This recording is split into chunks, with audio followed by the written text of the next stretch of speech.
एक घने जंगल के बीचों बीच एक रहस्यमयी जादू का दरबार था, जहां जाने की हिम्मत कोई नहीं करता था। कहते हैं वहां परियों की शक्ति से बना एक ऐसा मणि है जो दुनिया को बदल सकता है। लेकिन उस मणि तक पहुंचने के लिए इंसान को अपने सबसे बड़े डर का सामना करना पड़ता है। आदित्य, एक साहसी युवा, दरबार की कहानियों से मोहित था। एक दिन उसने उस मणि को पाने का फैसला किया। सूरज ढलते ही वह अपने कंधे पर झोला लटकाए जंगल की ओर बढ़ चला। जंगल के अंदर हर कदम पर अद्भुत वनस्पतियां और जीव थे। अचानक एक चमकदार रोशनी प्रकट हुई और एक छोटी सी परी आदित्य के सामने आई।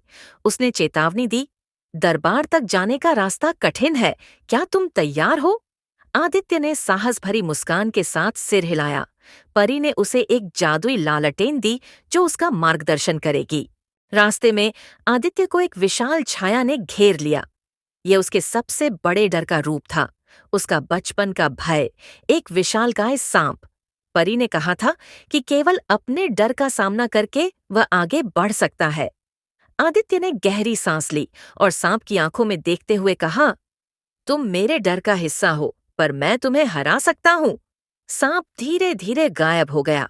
आखिरकार आदित्य जादू के दरबार तक पहुंच गया। दरबार का प्रवेश द्वार विशाल था और अंदर सब कुछ सोने जैसा चमक रहा था।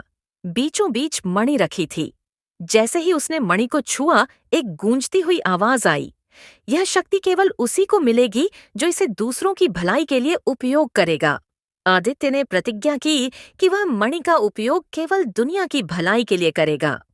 आदित्य ने मणि को साथ लिया और जंगल से बाहर निकल आया। उसकी आंखों में एक नया विश्वास और दिल में दुनिया को बदलने का सपना था।